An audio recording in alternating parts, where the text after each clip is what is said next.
¿Cuál es el papel de China en el mundo cambiante? Es enorme, de mayor impacto. Yo he venido midiendo el poder nacional ya desde hace varios años a través del World Power Index. Y algo que hay que destacar de China es que se trata del país que más ha incrementado su poder nacional desde el fin de la Guerra Fría, en una tendencia que no se había visto, que ninguna otra potencia emergente lo había experimentado. China ha pasado de ser un país que podríamos considerar un país semiperiférico o una potencia relativamente débil, a convertirse ahora prácticamente en el segundo país con más poder en el mundo, tan solo después de Estados Unidos. Eh, el rol de China no solamente se explica por su incremento de poder, sino también por un cambio en su política exterior y por toda una agenda que ha desplegado alrededor del mundo. Sin duda, el proyecto más importante de China es la Franja y la Ruta, o la iniciativa de la Franja y la Ruta, que ha sido puesto en marcha desde 2013 y que ahora cuenta con la participación de decenas de países, especialmente del sur global. Esta iniciativa, bueno, está orientada principalmente al desarrollo de infraestructura, pero también abarca diferentes áreas temáticas. Además de ello, China ha tomado un papel muy protagónico en otros foros, especialmente el BRICS, el foro BRICS, donde ahora de ser 5 miembros han pasado de ser 10 recientemente, y China a la cabeza de este. Además, también China se ha dirigido todavía más a los países del sur global, con los cuales está fortaleciendo sus relaciones, está invirtiendo muy fuerte. Y bueno, el rol de China en esta década de los 20 y posiblemente en el resto de esta década seguirá siendo fundamental. ¿Dónde se ve el mayor impacto de China? Bueno, especialmente en Asia, es la principal región, ¿sí? En el llamado Indo-Pacífico. Segunda región que hay que tomar en cuenta es Eurasia, la región de Eurasia, que se comparte aquí este liderazgo con Rusia, pero también no podemos perder de vista la importancia y la enorme presencia que tiene ahora China en África, ¿sí? Y por último, también una región donde China se ha convertido ya en el segundo socio comercial para muchos de los países es América Latina. Entonces, bueno, el rol de China ha, ha cambiado muchísimo a lo largo de estos años y sin duda seguirá siendo muy importante en los próximos.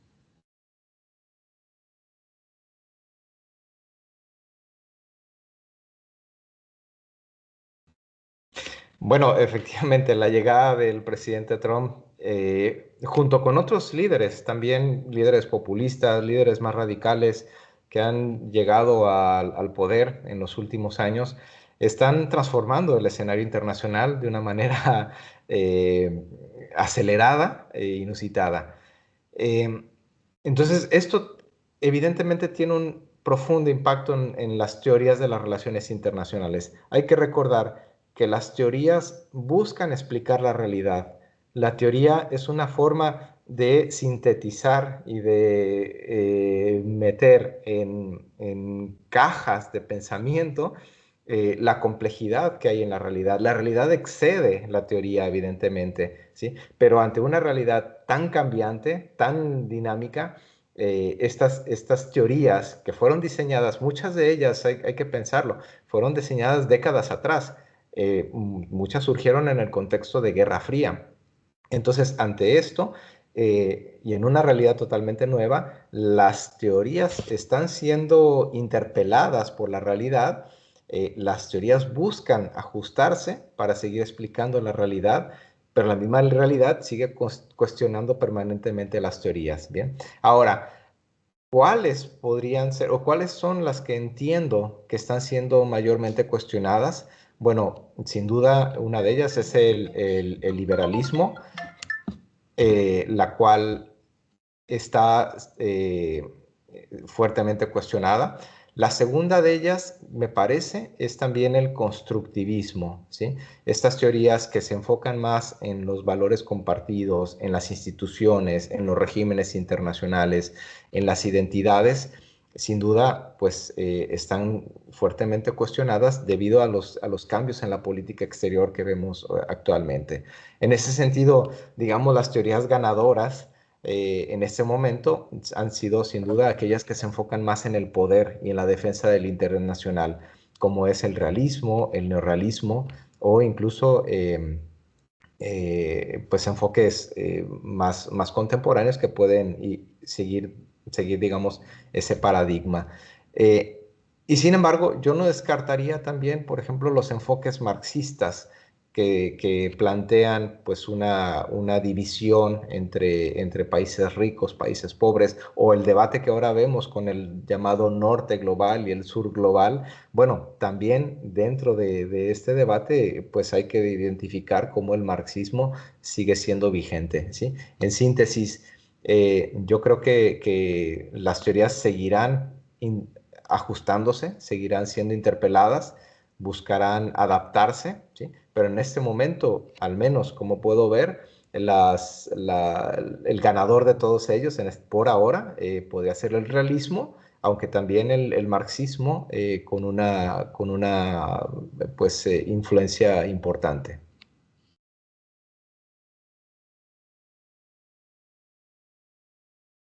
Me da gusto ser, digamos, testigo de esas políticas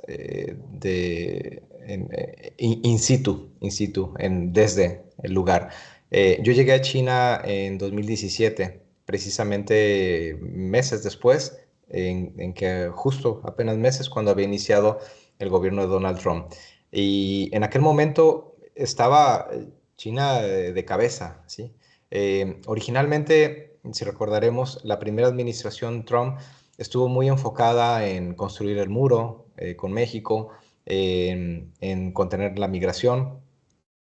Sin embargo, gradualmente fue dando un giro de lo que era el tema de México al tema de China, ¿sí? Se concentró totalmente la agenda de Estados Unidos en China, ¿sí? Y precisamente eso, bueno, honestamente causó mucho malestar, mucho nerviosismo en China. A diferencia de ese momento, ahora China estuvo mucho más preparada.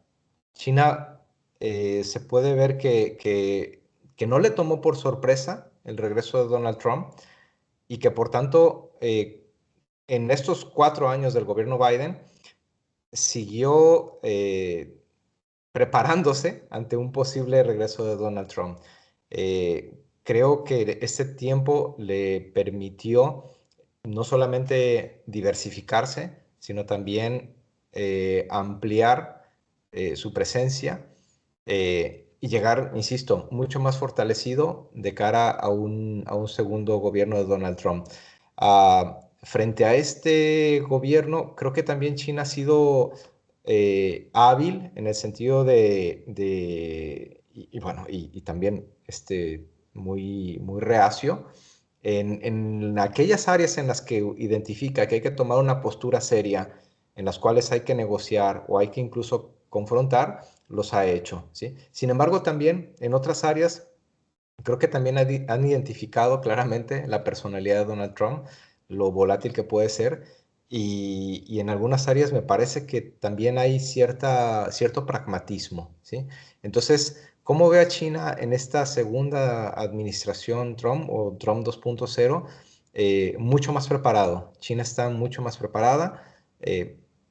También hay que decirlo, el presidente Xi ahora tiene mucha más experiencia, ¿sí? Y sin duda, pues China ha incrementado sus capacidades en todos estos años. Así que bueno, la competencia ahora creo que es mucho más frontal de como lo vimos quizás en la primera administración.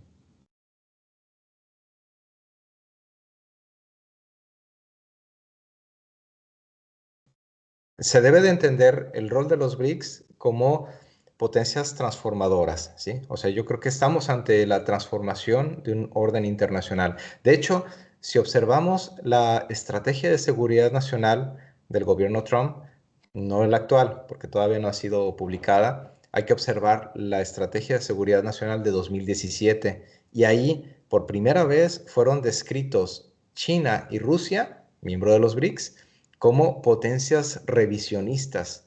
O sea, quedó claramente mencionado en ese documento. Entonces, eh, la primera administración Trump fue claro en mencionar a China y a Rusia como actores que buscaban revisar, que buscaban transformar el orden internacional. Lo que podemos entender como un cambio en la política exterior es que eh, ha tomado medidas mucho más confrontacionistas con ellos. O sea, quizás incluso los gobiernos demócratas, pensando incluso en Obama y luego en Biden, observaron estos cambios en el orden internacional, cambios quizá mucho más graduales, pero buscaron estrategias más multilaterales y quizás institucionales para eventualmente contener a los BRICS. Lo que podemos ver como un cambio en la política exterior de Estados Unidos, y concretamente con Donald Trump, es, por un lado, la apuesta al unilateralismo, eh, de intentar tomar esas medidas para directamente y en las manos de Estados Unidos para eventualmente contener a China y a Rusia. Y en segundo lugar, lo podemos ver, eso, muy dirigidas hacia ellos, ¿sí? El giro que estamos viendo ahora es que esa amenaza ya no solamente va a Rusia y China, como lo vimos hace 8 años con la estrategia de seguridad nacional del primer gobierno, sino que ahora incluso los ataques o las amenazas van incluso sobre el foro BRICS, en el cual también está Brasil y en el cual está India y Sudáfrica, que habían sido importantes y lo son, importantes socios de Estados Unidos, ¿sí? Por ejemplo, en el caso de Brasil, hay que tomar en cuenta que la primera visita que hace el presidente Lula fuera de la región va a ser a Washington, ¿sí? Entonces, Brasil es, claro, en algunas áreas es un socio, pero también en otras es a veces considerado ya por Estados Unidos quizá como un competidor. Lo mismo se puede ver en India y lo mismo se puede ver con Sudáfrica, ¿sí? Yo creo que esa es quizá la gran novedad que ahora podemos ver en la política exterior. Ya no solamente esas amenazas sobre Rusia y sobre China, sino ahora por primera vez ya señalamientos y amenazas, ¿sí? O declaraciones sobre las posibles acciones que puedan tomar los BRICS.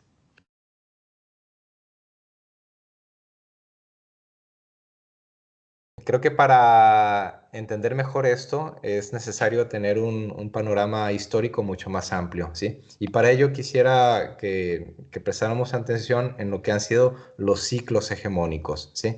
La primera hegemonía que tuvimos en el sistema internacional fue la de las Provincias Unidas o Holanda, ¿sí? La segunda de estas hegemonías fue Reino Unido y la tercera hegemonía ha sido Estados Unidos, ¿sí?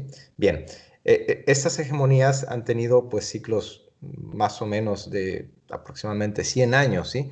Eh, y actualmente, ¿en qué fase nos encontramos? Bueno, nos encontramos ya en una fase de declive de ese ciclo hegemónico. El ciclo hegemónico estadounidense está llegando a su fin, desde mi punto de vista, ya ha terminado, ¿sí? Entonces, ¿en qué momento histórico nos encontramos? En un interregno hegemónico, un vacío hegemónico, en el cual nos encontramos en un sistema internacional en transformación con cambios de alianzas, cambio de valores, cambio de instituciones, ¿sí? Como lo vimos también en los interregnos hegemónicos anteriores, ¿sí?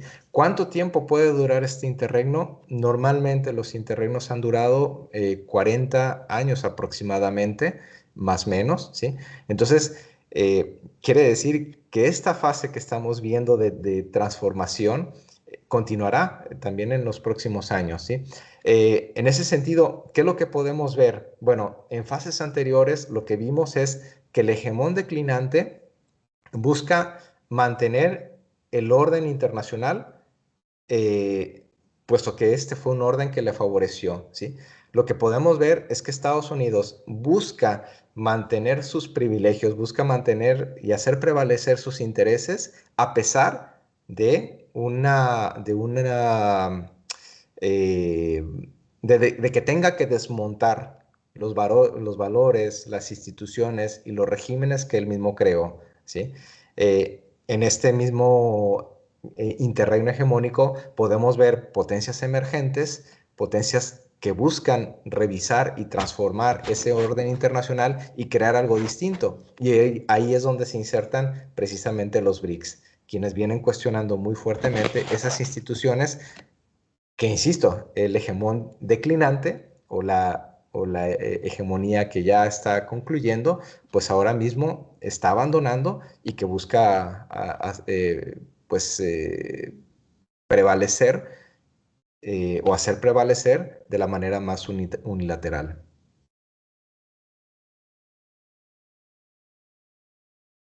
Creo que más que tener una transformación de sistema, o sea, me parece que no iremos en los próximos, bueno, al menos no lo puedo ver en esta década ni en la próxima, que vayamos hacia un sistema internacional diferente, ¿no? Eh, Puede ser posible, pero vaya que eso llevaría a transformación completa de las reglas del juego, una reforma muy profunda de Naciones Unidas, la cual no se ve a la vista, ¿sí? Lo que yo puedo ver es más bien una transformación mm, en, eh, en el peso que tienen ciertas potencias y ciertas regiones en el sistema internacional, ¿sí? Eh, Estados Unidos y China tienen un efecto de arrastre en otros países, ¿sí? En ese sentido, lo que he venido observando a través de las mediciones del poder nacional es que China está teniendo un efecto de arrastre muy favorable a los países del este asiático y del sureste asiático, ¿sí? O sea, estos se están convirtiendo, aquí también podemos ver a otras potencias emergentes o incluso simplemente países emergentes. O sea, una potencia emergente que tenemos hoy en día es Vietnam. Un país emergente muy claramente es Bangladesh, ¿sí? Y estos, sin duda, si sigue esta tendencia, van a tener un papel mucho más protagónico y mucho más importante en el sistema internacional en los próximos 15 años. Por otro lado, el efecto de arrastre más que está teniendo no solamente Estados Unidos, sino las potencias del G7, que todas ellas están declinando, están teniendo un efecto de arrastre sobre los países que están geográficamente más próximos, ¿sí? Y esto los está llevando a tener menos protagonismo en términos también de poder, ¿sí? O sea, a partir de su poder se ve reducido, el poder de ellos que se ve reducido, lleva entonces también a un menor papel, menor preponderancia en el orden internacional, ¿sí? Entonces, estamos viendo cambios en la estructura internacional, ¿sí? Pero esos cambios se ven mucho más claramente en algunas regiones o subregiones. Algunas están teniendo mucho más importancia y la van a tener, mientras que otras van retrocediendo, ¿sí? Eh, de ahí que, bueno, pues también algunos esfuerzos por esas potencias tradicionales, si queremos verlo así, por intentar también mantenerse. Lamentablemente es que ahora Estados Unidos no parece estar dispuesto a brindarle algún apoyo a esos antiguos aliados, sino que los estaría dejando un poco más a su suerte.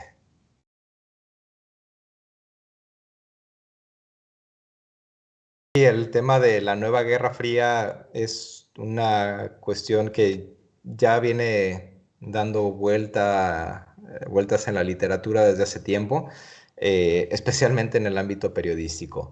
Desde mi punto de vista, creo que no, ¿sí? Por ejemplo, simplemente en este momento, lo que podemos ver en muchos de los países es, especialmente en América Latina, que tienen un que todavía conserva sus compromisos políticos con valores e instituciones creadas por Estados Unidos, pero en términos comerciales privilegian la relación comercial con China, ¿sí? Entonces, y muchos otros países, no solamente de la región latinoamericana, sino también de Asia o incluso de África, juegan a esto. O sea, ok, políticamente quiero tener muy buenos vínculos, o sea, una buena relación diplomática, incluso política o hasta en otras áreas de cooperación con Estados Unidos, pero en términos comerciales, económicos, incluso de inversión, privilegia a China, ¿sí? Entonces, me parece que en los próximos años podríamos ver eso. Más aún, en esta dinámica en la que estamos avanzando hacia un creciente multilateralismo, lo que podríamos observar también es que dentro de esta pues división que buscan generar China y Estados Unidos en el sistema internacional, creo que podríamos ver también terceros actores interesados en generar polos de poder o al menos funcionar como interlocutores frente a estas dos grandes potencias, ¿sí? Me refiero a lo que viene siendo Brasil en Latinoamérica, a Sudáfrica en África, o incluso Rusia también en el espacio postsoviético, ¿sí? Entonces, no creo que vayamos como tal a una nueva Guerra Fría. Claro, la competencia entre China y Estados Unidos continuará, ¿sí? Pero yo creo que dentro de ellos también, al menos la visión de China, es también fortalecer el multilateralismo, llevar el mundo hacia un mundo multipolar. De ahí bueno, tengo mis dudas sobre la nueva Guerra Fría.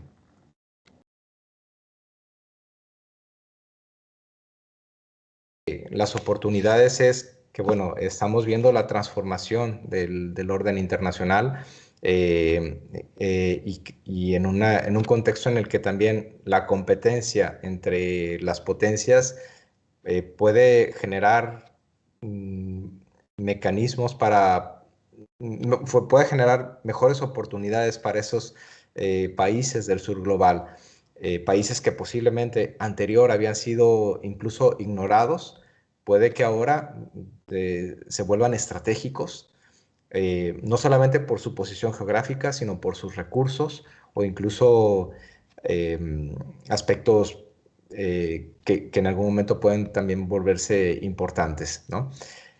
De ahí que las oportunidades pueden ser importantes.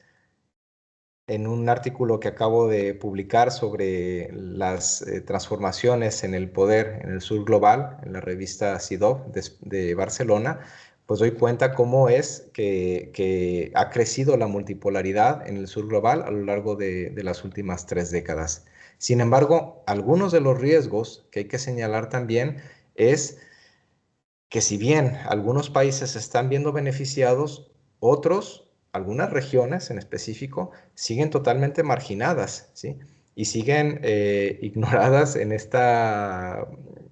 pues no solamente anteriormente por la hegemonía estadounidense, sino también ahora en esta competencia. Algunas regiones que hemos visto que están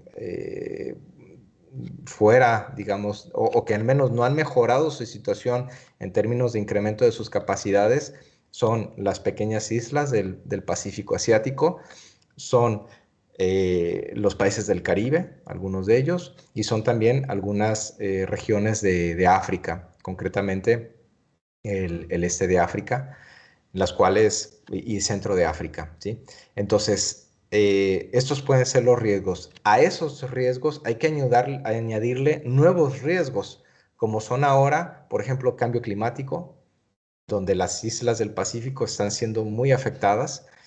Hay que añadirles también que ahora hay cada vez una brecha tecnológica y digital mayor entre las potencias que lideran esto y aquellos países que están rezagados. Entonces, aquí también podrían cada vez verse más rezagados, ¿sí? Entonces, hay oportunidades, sí, pueden verse beneficiados por la competencia entre estas potencias siempre y cuando se inserten, digamos, estratégicamente en estas discusiones entre ellos, ¿sí? Pueden verse frente a enormes riesgos y el riesgo es quedar marginados por completo eh, y seguir deteriorándose en sus capacidades nacionales.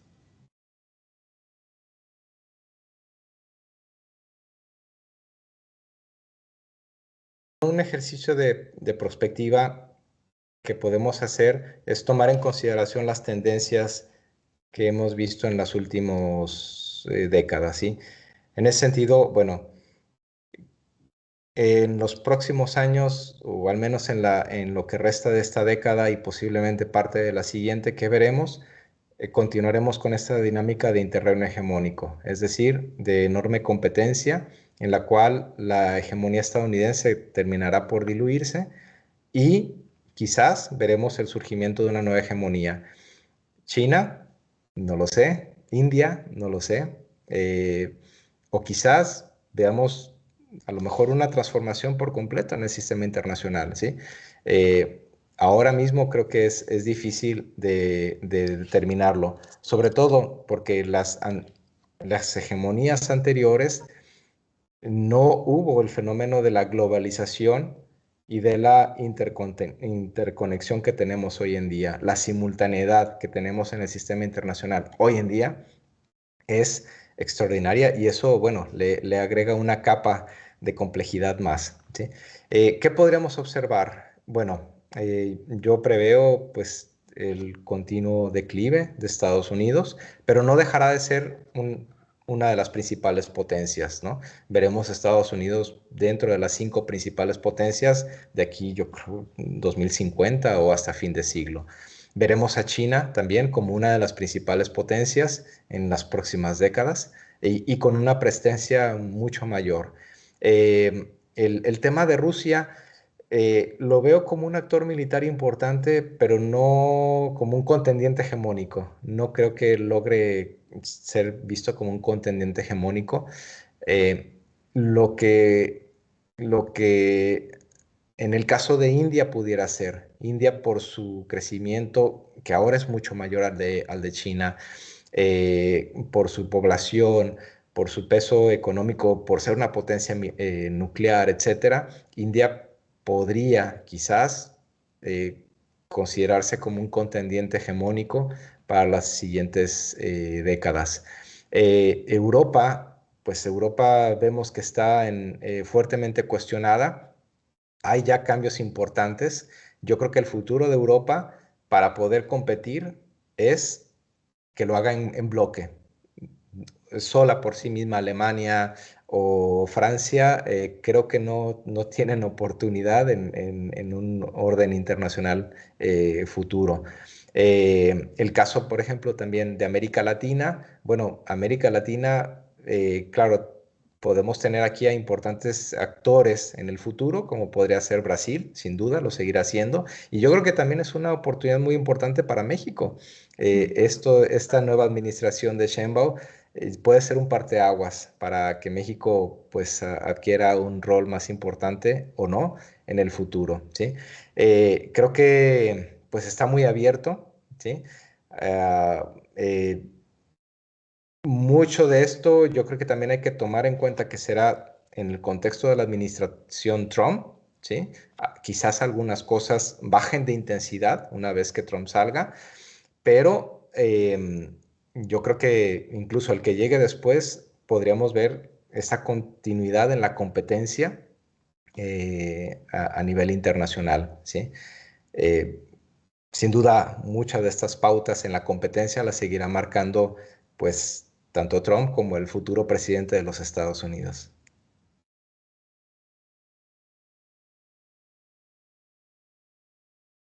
Sobre el papel de México, eh, a ver, creo que México ha cometido un error en términos de política económica y fue apostar todo por Estados Unidos, ¿sí? Estados Unidos efectivamente es la economía más grande del mundo y pues el mayor vecino que tenemos. Simplemente hay que ver las fronteras y pues por mucho es el más importante. Además también donde se encuentra la mayor concentración de mexicanos en el exterior, ¿sí? Entonces, el futuro de México está, efectivamente, el futuro y el pasado de México está atado muy fuertemente a Estados Unidos, ¿sí? Pero yo creo que ha sido un problema, o más, sí, un error, apostar por completo, totalmente, en términos económicos, al mercado estadounidense, ¿sí? O sea, entonces, algo de lo que debe orientarse México es ahora, con lo que ha sido la llegada de Donald Trump, a diversificarse, ¿sí? Y diversificar no solamente en términos económicos, que es el primero, o sea, en términos comerciales hay que diversificar, hay que salir un poquito de América del Norte. No se puede tener el 80% del comercio prácticamente con un solo país. Es una vulnerabilidad enorme, ¿sí? Eh, Se debe diversificar la, la, la base comercial de México, pero también México debe de apostar a diversificar sus relaciones diplomáticas y de cooperación con otros países, ¿sí? Nuevamente, Estados Unidos es muy importante, pero no tiene por qué ser el único. Más aún, México es una potencia regional. Mucho tiempo ha sido visto como una potencia media. Bueno, llamémosle potencia media, potencia regional, el tema que usted, como cada quien guste, pero es una de las potencias, una de las 20 potencias del mundo, por tanto está en el G20. En ese sentido, ahora se encuentran frente a México oportunidades extraordinarias. La primera de ellas, el foro China-CELAC, ¿sí? Que tendremos aquí la siguiente semana, aquí en China, donde viene, o sea, viene el presidente Petro de Colombia, presidente pro tempore de la CELAC, pero viene también Gabriel Boric, viene Lula da Silva, o sea, países que normalmente habían tenido una relación muy estrecha con Estados Unidos, vienen a China para intentar diversificar, ¿sí? Segunda oportunidad que creo que es histórica la que se le ha presentado a México es la invitación que ha hecho el presidente Lula a que participen en el foro BRICS algunos países como invitados especiales. Y en este caso la invitación ha sido a Chile, a Colombia y a México. Entonces, por primera vez México podrá participar en una sesión de los BRICS en el mes de julio en Brasilia, ¿sí?